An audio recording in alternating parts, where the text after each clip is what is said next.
It's the InfoSec and Olsen Show, episode 66. Welcome back. I'm Josh Amishav. This week I chat with Matt Danner about digital forensics, specifically on the Google side.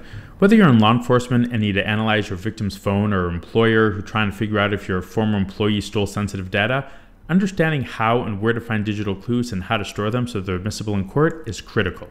My three main takeaways from our conversation were: 1, how to perform a forensics investigation against Google storage; 2, what the limitations of the Google Drive API are; and 3, how to approach iOS and Android devices in an investigation. You'll enjoy those two things plus a bunch of other tips along the way. And now, here's my conversation with Matt. Matt Danner, welcome to the show. Thanks, Josh. Thanks for having me. So, can you tell us a bit about who are you? My name's obviously Matt Danner. I'm currently the founder and lead developer of Monolith Forensics.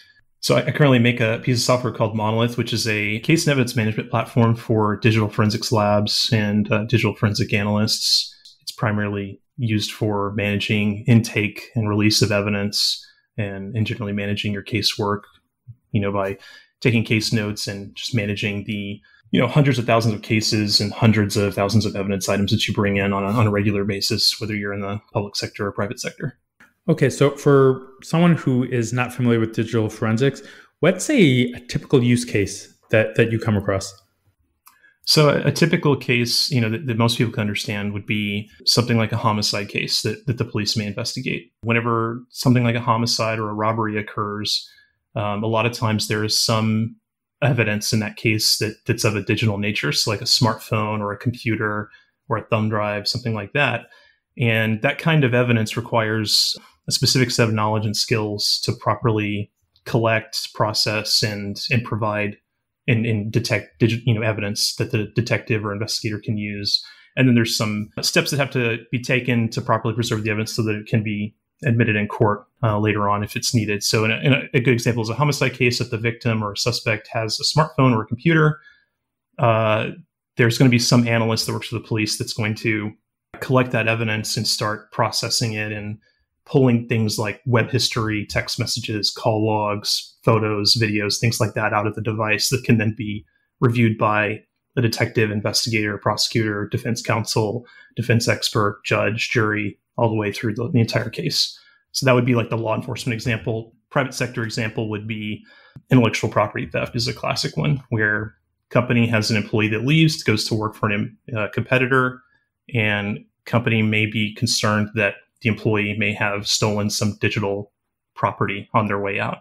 So in a case like that, a private, sector analyst may collect digital evidence related to that employee and conduct an investigation of that device to see if there's any evidence that the former employee may have copied out files or accessed resources before they left to possibly take, sensitive, client information or intellectual property to a new company and that sort of thing. Cool. So when I think of digital forensics, I think a lot of us think of things like looking through web logs, right? What are some like the contrarian or some of the less common but really important things that we should think about when it comes to the forensics or the clues that we leave behind? Sure. So I would say, things like weblogs, that is a form of forensics that would be conducted in, an incident response investigation with like a web compromise or something like that. And I would say in more of the dead box, traditional forensics, I would say something that's important to learn now in the industry as we move towards more of a cloud-based society where companies and even government are moving more towards cloud-based resources.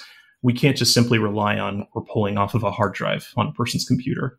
And something that a lot of analysts in the field need to start accepting is and getting more comfortable with is, we may not be able to rely on, our current forensic tools and platforms that are processing a hard drive and then giving us results in terms of forensic artifacts that we look through. We may have to start learning more skills like scripting and programming and learning how cloud-based APIs work, so that we can get richer and more interesting and useful investigative data related to our cases. So a good example of this would be, something like the Google Drive API and other cloud storage provider APIs that can provide us a rich set of metadata that maybe our current industry tools aren't providing us. Now, the industry is catching up to that, but it's always going to be a process of figuring out, do our forensic tools collect this data? Does it allow us to do an adequate investigation where we look at this data, or are we just settling for whatever forensic tool we purchased allows us to do? Or are we going to, kind of think outside the box and start reviewing, this digital evidence in a way that maybe our current off-the-shelf tools aren't allowing us to do? So how do you conduct an investigation against Google accounts? So there's conducting, an examination of a Google account is there's a multi-step process to it. It usually starts with something like Google. Typically, you're going to be off to a good start if you do something simple as a Google takeout on an account. If it's just a personal Google Drive account, if you start with the Google takeout process that Google offers, which is a process through which Google provides the user a means to get a download of basically the data that's in their Google account. It's a good start because it has some options for, you can target the different types of apps in Google that you want to collect. So if you want to collect the entire account, you can. If you want to just target Gmail or Google Drive, then you can just target those items without targeting the entire account. It also gives you some additional options related to Google Drive where you can pull some additional metadata per file using the Google takeout process. So that would be a good first step. It also includes some... Well, what's the metadata? Is that the metadata like timestamps? Yeah. So if you do a Google takeout, it will have an option where you can include file metadata. And what it does in the takeout process is it will generate a JSON file, which is a JavaScript object notation file, that includes a few bits of metadata per file that's in the Google Drive download.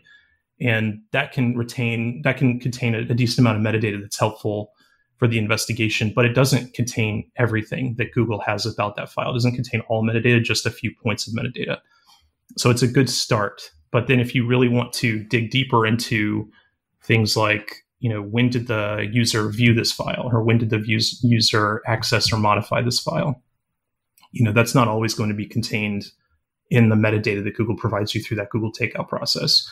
And this is where it gets more into the, you have to be a little bit more advanced and have some scripting skills and things like that to start writing, a Python script or you maybe use JavaScript to write some kind of script that will interact with that API, where you have to know how to properly use authentication in a scripting environment and start pulling additional data for files from the Google Drive API and also from the Google Drive Activity API.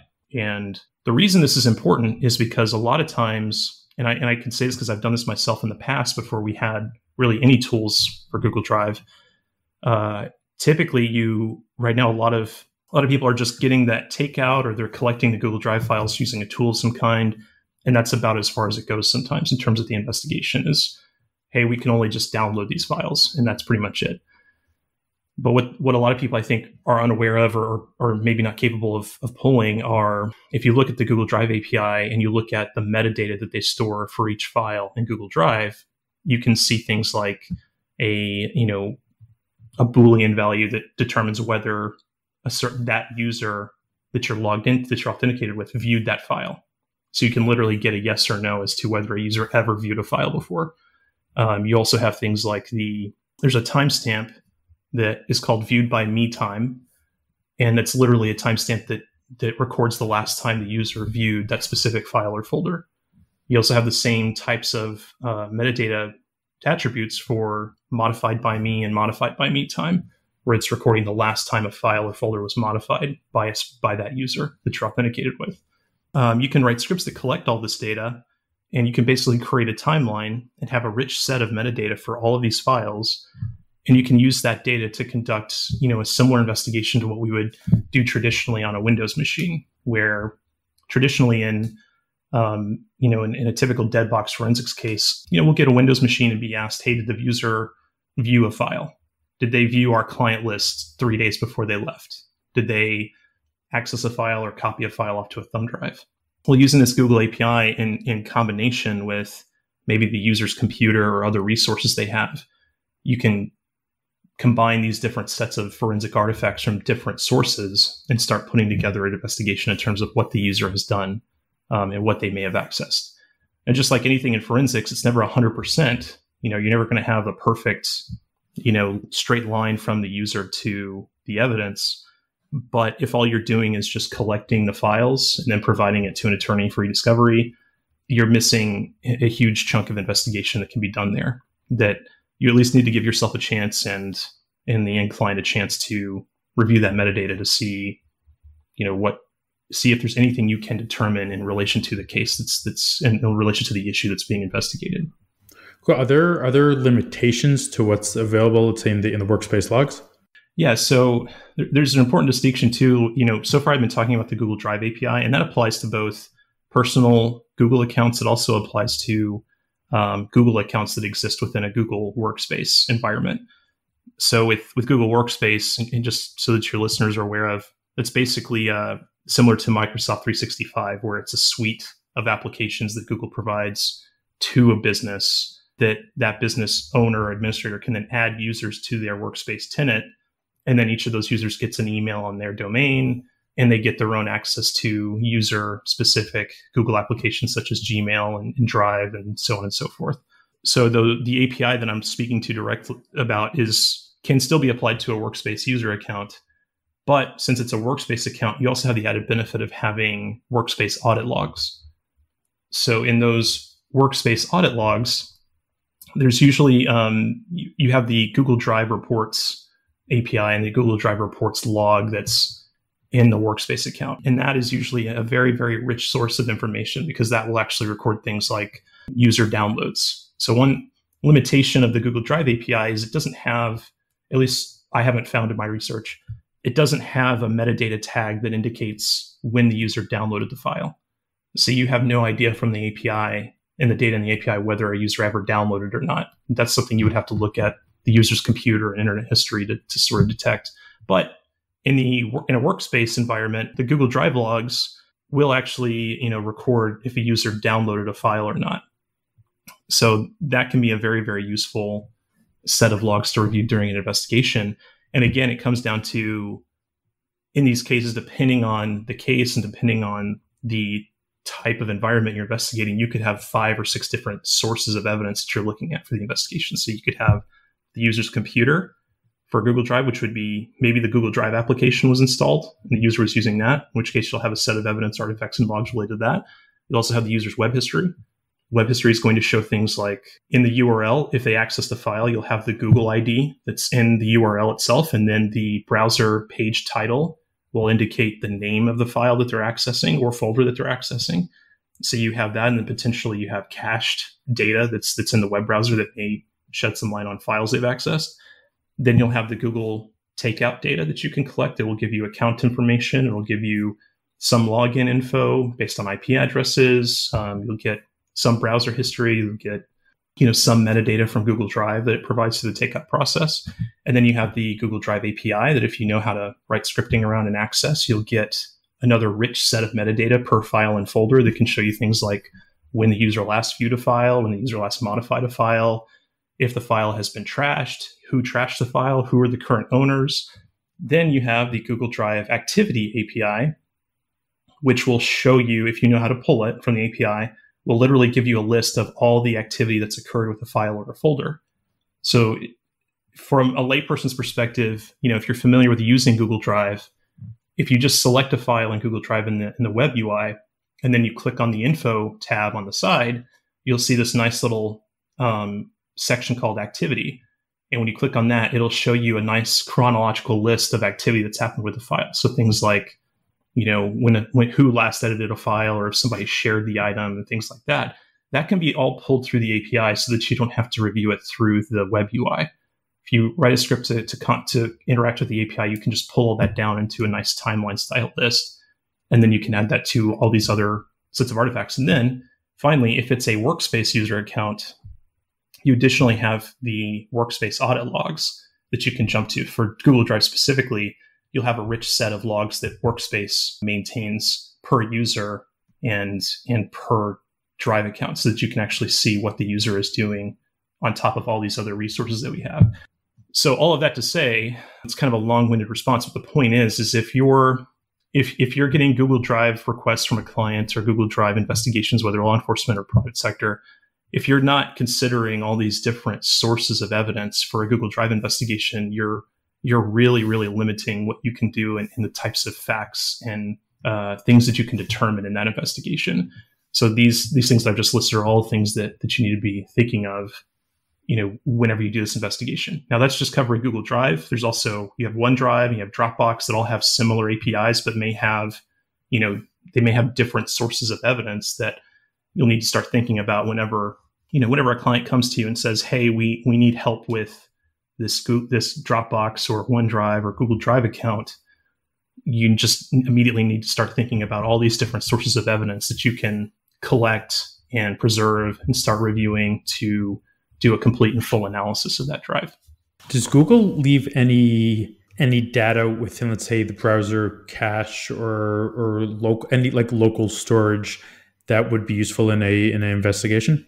Yeah. So like I mentioned earlier, the web browser, and keep in mind, it's not necessarily Google that's doing this. It's your web browser that, whenever you use a web application, just by default, there has to be some URL that's generated that tells the web browser, hey, where do I retrieve the data to render for the user? So in the case of something like Google Drive or Dropbox or OneDrive or whatever, they have to have some mechanism that generates a URL with some kind of ID that the browser can use to tell Dropbox or these storage services what file it wants to render for the user. So in the case of Google Drive, web browser URL will include an ID. And if your users just check now, you can open up Google Drive and select a file or a folder. And if you look at your URL, you'll see a long alphanumeric character string. And what that is that's a backend ID that Google maintains for every folder and file in their architecture. And they use that as a globally unique ID that they can use to reference files. And that's what allows you to share files with other users without creating duplicates everywhere. And then you have that, which can be referenced when you pull this is another important piece though. You can't really do anything with that ID in the URL if you don't have some reference to match it up to files. And from what I've seen is that reference is only really, if you want a list of files where you can say, okay, I have a URL where the user looked at this Google ID. How do I know what file that is?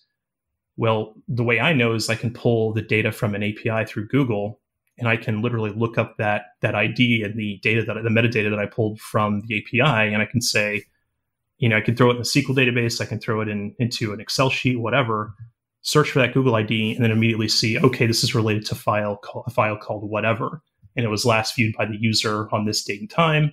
It's last modified this date. It's shared with these people. It's currently owned by this user. It's not in the trash can.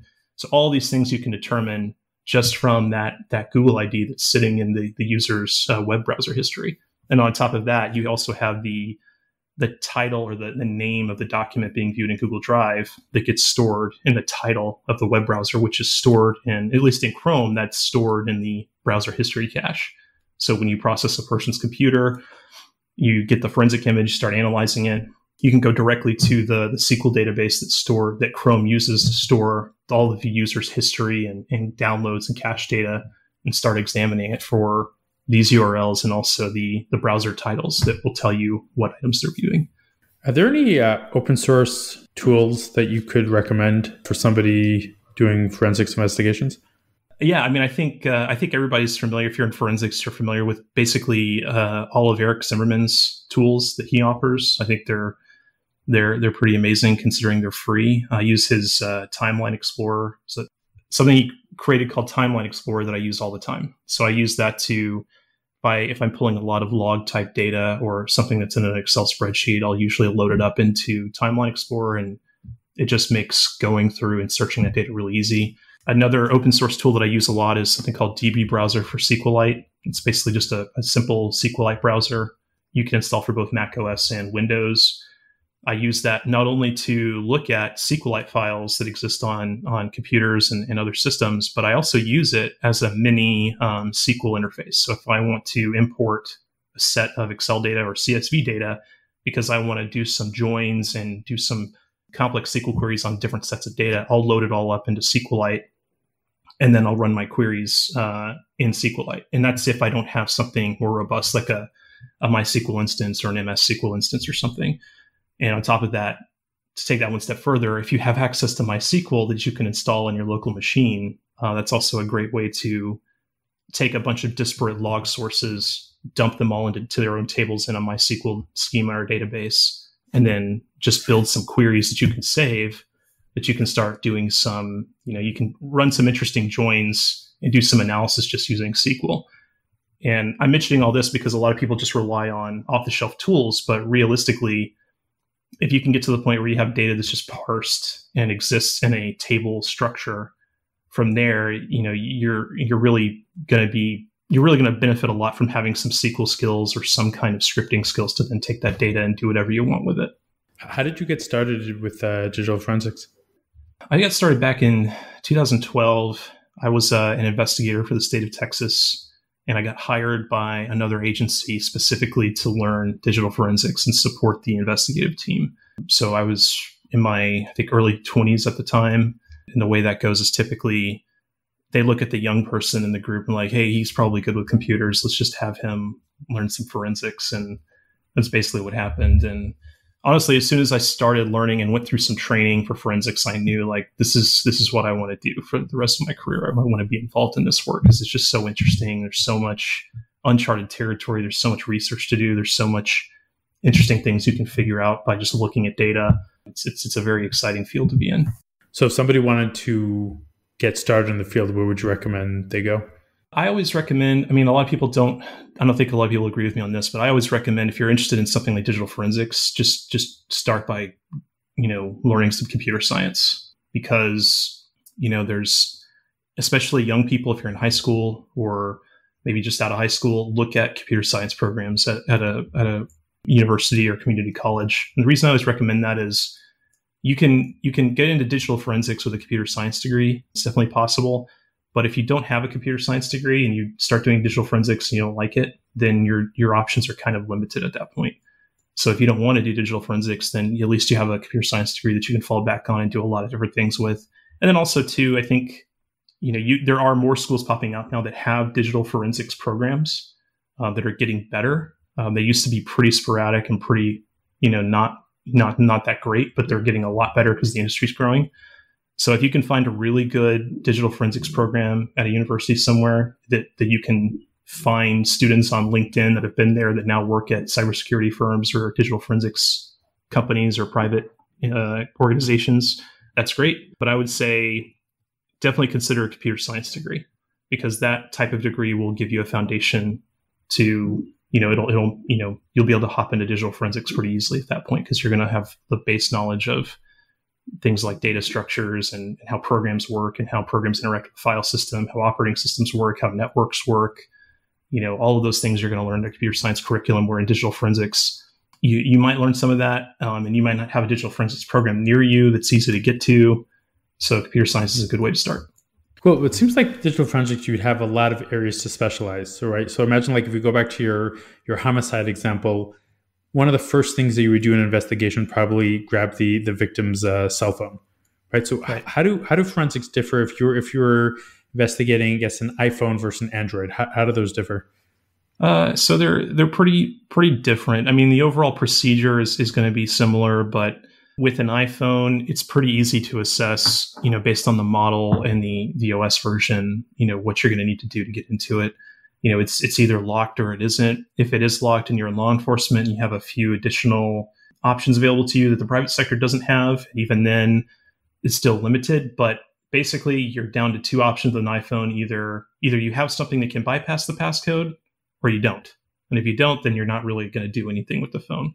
If you are able to get past the passcode, or the passcode isn't an issue, then you're either doing an extraction that is essentially equal to an iTunes backup, or if you have some specialized tools, you can do something like a full file system dump of the phone, which is basically pulling all of the logical data off of the device.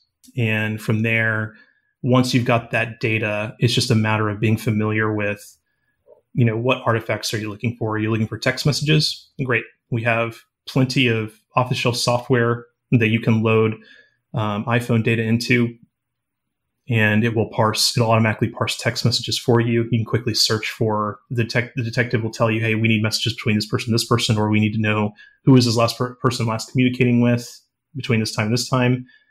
That's a solved problem in forensics. You just parse the data, parse the text messages, put in the date range, export it out to a report, and give it to whoever's requesting it. What gets more interesting is if you're, and I'll go back to your original question before I go off that tangent, but the main difference with that and Android is a little bit more complicated because Apple controls the entire manufacturing process for iPhones, from software to hardware. Where Android is a little different. Android is just the open source operating system that Google allows other manufacturers to take advantage of. So you can have an extremely wide array of different types of Android devices where on the lower end, the security is basically non-existent and it's child's play to bypass the security and get past a passcode or a password. And then on other more flagship devices, it can be a lot more difficult and can be just as difficult to bypass as an iPhone. So it really kind of depends on the device and what it is. I always refer to Androids as like little snowflakes because they're all their own like individual little things.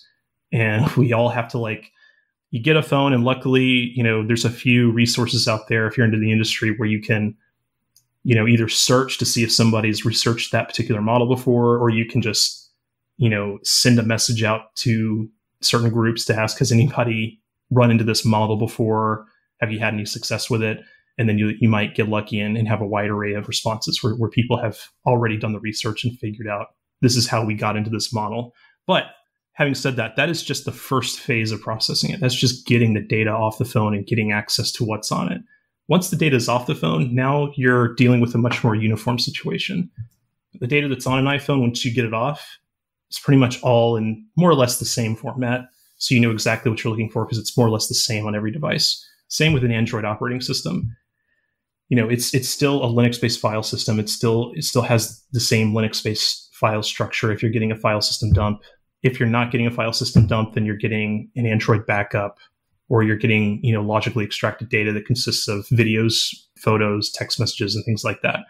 But more or less, every time that extraction occurs, you're working with the same data. So at that point, it's, you load up the data and you basically get to work because you know what you're looking for at that point. So the primary difference is just figuring out how to get the data off the phone in the first place. Interesting. So there's not one that you can say is significantly harder or more, I guess, in terms of privacy is better than the other, or would come down to the actual model if you're looking at Androids? Yeah. I mean, I could say if you gave me an Android from 10 years ago, that hasn't been touched, I could say, yeah, we'll probably have no issue bypassing the security on that. I mean, we used to have a method that we still use today, but has become increasingly less useful. We called it chip-off method, which is where if you had a device where you didn't have a software solution to access the data, and this is not just a law enforcement thing, this happens also in litigation cases and in non-criminal investigative manners where you may have a vehicle accident where the driver, perished in the accident, but their phone is still there. And if we want data off the phone, just because the person's not alive anymore, we can't get access to it because we don't have their password or passcode. So on older Android devices, up till about a few years ago, you could actually take the phone and break it apart and pull the actual like eMMC storage chip out of it by desoldering it from the internal PCB, and then just read the data directly from the chip. That's essentially the same as pulling the hard drive out of a computer and just plugging it in and reading the data from it directly instead of going through the operating system. That was a pretty common practice to get around passcodes and things like that, up until a few years ago. And essentially what happened was, processors just continued to get cheaper, more advanced, more powerful hardware was now more widely available to where and then also you have some mandates from Google through the Android operating system that were saying, hey, on this Android version, we're now mandating a certain level of encryption that has to exist. So what ends up happening is that chip-off method becomes less and less viable because now you can still do a chip-off on any phone that exists, whether it's an iPhone or an Android, but the data you're pulling off of it is now encrypted. So you'll get a bunch of, you'll get 32 gigabytes of data that you can't do anything with. So now you're getting things like chip-off are only happening in certain instances where okay, on this device, it's not encrypted, or we have some method of decrypting the data once it's off, or something along those lines. But chip-off has become a less and less common practice nowadays just because of that. So let me ask you, based on your experiences, what brought you to start Monolith Forensics? Primarily just because I always like working on little side projects. I always like teaching myself new things. And with Monolith, it really did just start out as I was just interested in learning a little bit more about programming and learning more about how to build user interfaces and things like that. And for a good 6 months that I was working on it, it was just basically nothing. It was just me screwing around with different technologies and just kind of teaching myself how to code. Wait, I should probably ask, what is Monolith? Yeah, so Monolith is a case and evidence management platform software for digital forensic analysts / forensic labs. So if you're running a digital forensics lab and you take in a lot of cases and evidence and you have to maintain chain of custody and you do some reporting and things like that, Monolith will help you basically do all that. The idea behind it is to help replace the various spreadsheets and random databases that a lot of labs are using. And that's the reason why I really started thinking about building it, is because I knew just through the industry, most people are using some combination of spreadsheets, Access database, SharePoint, just all these different things to manage everything. And I really thought, when I started, I was like, okay, well, this is a good thing to think about in terms of teaching myself how to code.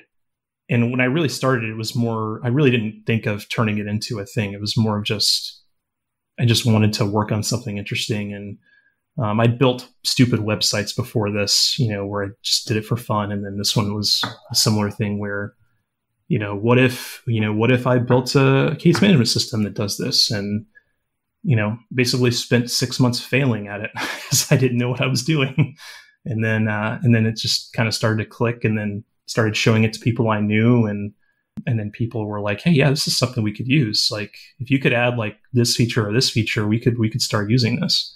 I was like, okay. And then finally in, not too long, like a little over a year ago, I had one person I knew that was like, hey, how much would you take for us to start using this? How much money do you want for it? And I was like, I don't know. And I gave him a number, and that was my first customer. And that's kind of how it started. Let's drill down a bit into that moment where it clicked. Do you have any insights of what made it click, or advice that you can offer to other entrepreneurial folks who want to start creating their own product? Yeah, I would say for me, and I didn't get into the indie hackers sort of style community until like a year after I was messing around with this. But, one of the things, there's a couple of mistakes I made, but then there's a couple of things that I think I accidentally did correctly. Probably the biggest one is, if you can make something or have an idea in a field that you have an expertise in, that is going to be probably one of the biggest factors in your success. Because I know for me it was, because I didn't have to think, about what does the user need to be able to do. It was just more of, okay, well, I know what we basically have to do, so I'll just start building around that. I've been asked before by people I know, like, hey, you should build something for DNA labs. And my answer is always, that sounds like an awesome idea, but I don't know anything about DNA analysis. Like, it would take me 6 months just to figure out what it is they would need, a lab like that would need, what their process is, what their procedures are. I don't know anything about it. So it would be a really, really difficult task for me to master. So for me, is if you can build something in a field that you have expertise in, and also, try to get customers as soon as possible. Also is what I would say. For me, it was on accident. I wasn't trying to get customers, but I knew, just wanted to use it. But the sooner you can, if you're really trying to build something to sell, the sooner you can get a customer, the better, because that's part of the whole validation and part of, once you have an invested customer that's using it, they're now going to have the incentive to tell you what's wrong with it. They're going to have the incentive to tell you what it needs. And you're going to have, usually those first handful of customers are the ones that are going to be your huge cheerleaders. So I have a couple of customers that first started using Monolith that have really, I really couldn't have just built this on my own. Like, their help really helped like grow it at the start, where they were the ones who gave me my first recommendations. They were the ones out on different forums saying, hey, try Monolith. It's great. We use it. And I really couldn't have really started it off as well as if I didn't have that sort of support. Did you do anything specific to get your first customers? No, not really. The first customers were really just a couple of people I knew, and then they just started referring people. And I threw up a website, wrote a few blog posts, and that's basically how it started. And then just slowly but surely, over the course of a year and a half, just started getting more and more referrals that came in. Awesome. So if people want to learn more about what you're up to, where can they find you? Well, I'm on LinkedIn. I have, Monolith has a page on LinkedIn. I also have a personal profile on LinkedIn. I also have the Monolith Forensics website, just monolithforensics.com, obviously. And then on that site, I've also got a Discord channel that's got a few people in it. So if you're interested, just shoot me an email at matt@monolithforensics.com. I'll add you to the channel. And then if you're interested in the software or want to give it a trial, just go to the website and sign up for a trial or shoot me an email and we'll get you set up. Awesome. Great. Matt, thanks so much for coming on the show. Sure. Well, thanks, Josh. I appreciate it. All right, that's it for this week. Thanks again for listening and leaving reviews. If you have any comments or questions, I'd love to hear from you. I'm at Jamoose on Twitter, or drop me an email at podcast@breachsense.io. And if you're part of a security team that needs visibility into your employees, customers, or third-party suppliers' breach credentials before criminals exploit them, head on over to breachsense.io to apply for a free 7-day trial. That's it for this week, and I'll be back in your earbuds next Thursday morning.